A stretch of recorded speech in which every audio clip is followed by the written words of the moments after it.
चलिए शुरुआत करते हैं हिंदी के प्रश्न से। इससे पहले हम इसकी रीजनिंग कर चुके हैं, मैथ कर चुके हैं और जीके वाला पोर्शन कर चुके हैं। डीएसएसबी का पुराना पेपर है पीआरटी का 1/18 और 16/17 शायद ये इसका पोस्ट कोड है। तो पहला प्रश्न है इसमें, इन निम्न में से कौन सा बिजली शब्द का पर्यायवाची नहीं है। तो यदि आपको पता हो तड़ित किसको कहा जाता है, बिजली को। विद्युत तो कॉमन शब्द है, ये तो सबको मोस्टली पता ही होगा। और दामिनी भी किसका शब्द है, पर्यायवाची हैं बिजली के। लेकिन जो ये सलिल है ना, ये किसका पर्यायवाची है, पानी का।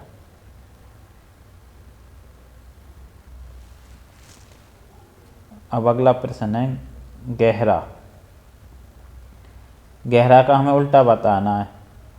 यदि हम किसी चीज़ से ग्रस्त हैं, किसी बीमारी से ग्रस्त हैं, यदि हम ऐसा कहते हैं तो इसका मतलब है वो बीमारी हमारे अंदर क्या है, गहरी रूप से, गहराई में, या फिर गहरा का गंभीर या डूबा हुआ।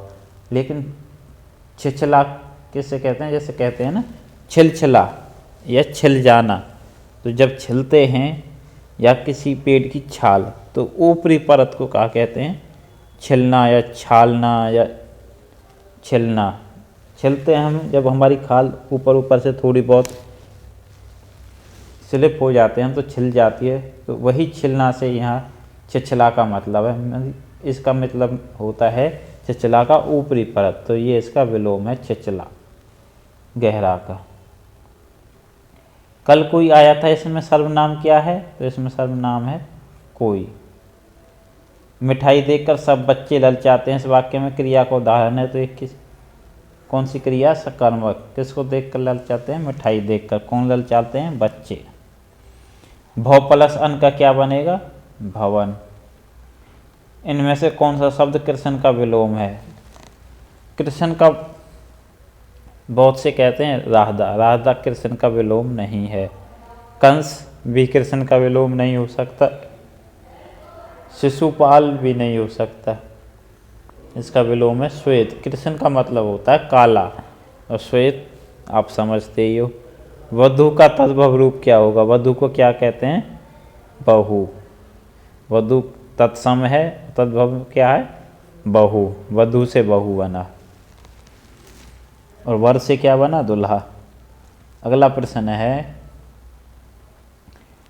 इनमें से कौन सा शब्द क्षणभंगुर शब्द का पर्यायवाची। क्षणभंगुर मीन्स जो क्षण भर में नष्ट होने जाने वाला, या क्षणिक या नश्वर। एक क्षण जो भारी लगे, ये इसका पर्यायवाची नहीं है। कृतघ्न किसको कहते हैं, जो उपकार को न मानता हो। जो मानता हो उसको क्या कहते हैं, कृतज्ञ। ये कृतज्ञ के लिए आएगा, इसका होगा कृतघ्न। पेट फूलना का मुहावरे का अर्थ क्या है, कि किसी बात को अपने पेट में ना रख पाना, या किसी बात को बताने के लिए आतुर रहना। तो इसमें कौन सा आएगा, रहस्य को छिपा न सकना। कहते हैं ना, कैसे कहावत में भी है, भाई मेरा तो पेट फूल रहा है, मुझसे नहीं छिपाई जाएगी। मतलब व्याकुल हो जाना किसी बात को बताने के लिए, या किसी भी चीज़ के लिए पेट फूलना मीन्स व्याकुल होना। अगला है, इन मुहावरों को उनके अर्थों के अनुसार लिखिए। दूध के दांत टूटना मीन्स क्या होता है, अनुभवहीन होना। जैसे छोटे बच्चे के दूध के दांत होते हैं ना, तो अनुभवहीन होता है, इसलिए दूध के दांत टूटने का मतलब अनुभवहीन होना। एक आएगा 3, एक का 3 इन दोनों में है, तो ये 2 ऑप्शन कट गए। आप ऐसे आसानी से भी पेपर में ढूंढ सकते हैं। भांडा फोड़ने का होता है भेद खोलना। कहते हैं ना, भांडा फोड़ दियो या को, तो भेद खुल जाना।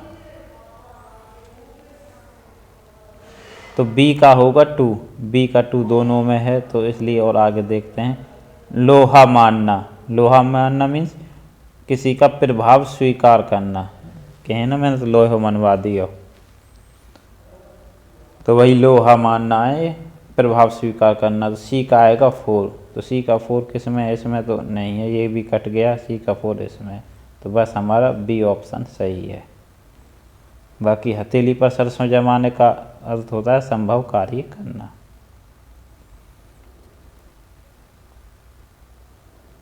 अगला प्रश्न है, विलोम शब्दों को जोड़कर लिखिए। विलोम विस्तार, किसी चीज़ को विस्तार से बताना, फिर उसको क्या संक्षेप में बताना। तो ए का होगा 2, ए का 2 कौन से में, इसमें नहीं है तो ये कट गया ऑप्शन, इसमें भी नहीं है, ये भी कट गया। गरल, गरल का क्या होगा, जब चीज़ कोई गरल हो तो वो क्या होती है, सुधा। गरल का होगा सुधा। बाई चांस हमको इसका भी नहीं पता, 1 सेकंड छोड़ भी देते हैं। विधि, विधि विधान से, इसका भी नहीं पता, ये भी छोड़ दो। तुम्हें जो नहीं पता वो छोड़ दो, क्योंकि तुम्हें आसानी हो। हमें उत्थान का पता है, उत्थान और पतन। उत्थान मीन्स ऊपर की तरफ बढ़ना, पतन मीन्स गिरना। डी का 3 है। अब 2 तो हमारे पहले से कट गए थे, हम पहले बता। अब ये तो देख लाना डी का 3 कौन सा, इसमें डी का 3 नहीं है, इसका मतलब ये भी कट गया, इसमें डी का 3 है।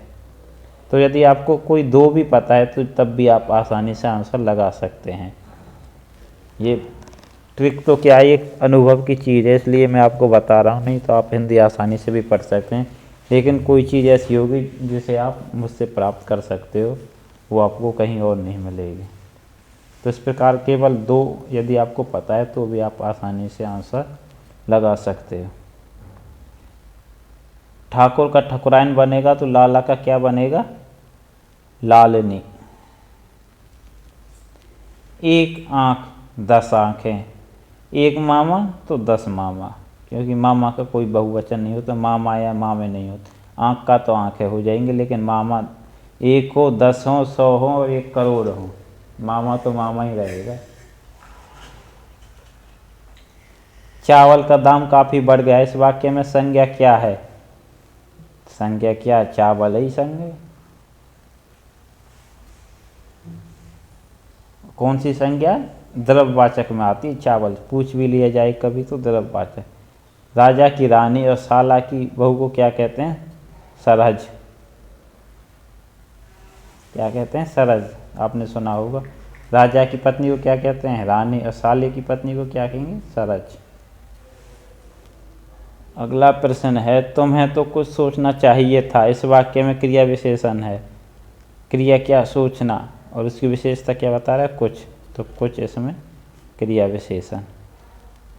अगला है, जोड़ कर लिखिए। भूतकाल, भूतकाल से कौन सा जोड़ेगा, वह आया है, ये भूत में है।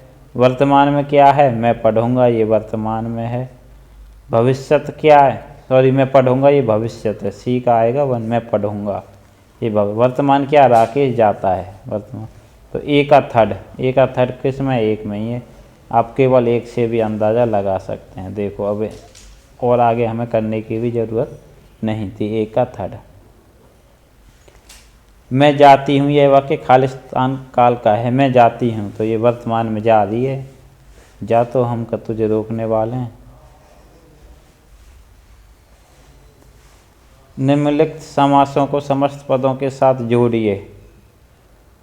अव्ययी भाव, अव्ययी भाव का कौन सा होगा, जिसमें अन हो, अनजाने। एक का 5 1 में ही है, बस इससे ही आप पता लगा सकते हो, बाकी तो सब कट गए, आगे तुम्हें करने की जरूरत नहीं। तत्पुरुष का कौन सा होगा, रसोई का, रसोई के लिए घर ये तत्पुरुष है। द्विगु समास कौन सा होगा, पंचवटी, अंक आ गए इसमें। द्वंद्व होगा, धर्माधर्म, द्वंद्व होगा। बहुबुरी दशानन, 10 हैं आनंद जिसके, रावण, उत्तर पद प्रधान है। तो बस ये आपकी हिंदी ख़त्म हुई। अब आगे हम इंग्लिश के बारे में सोच रहे हैं कि इंग्लिश को हम नहीं पढ़ाएंगे, क्योंकि इंग्लिश को आप बहुत अच्छे से कर सकते हैं और इंग्लिश में हमारा हाथ तंग है। हम आपको समझा तो सकते हैं लेकिन इतनी बड़ी तरह नहीं समझा पाएंगे, तो आप इंग्लिश खुद से पढ़ें। इंग्लिश के बाद आएगी आपका पार्ट बी। इसको हम आपको बहुत बेहतर तरीके से समझाने की कोशिश करेंगे और उम्मीद करूँगा कि आपको काफ़ी हेल्प मिलेगी। तो तब तक के लिए हम आपसे विदा लेते हैं और जल्दी आपके साथ रूबरू होंगे नई वीडियो के साथ। धन्यवाद।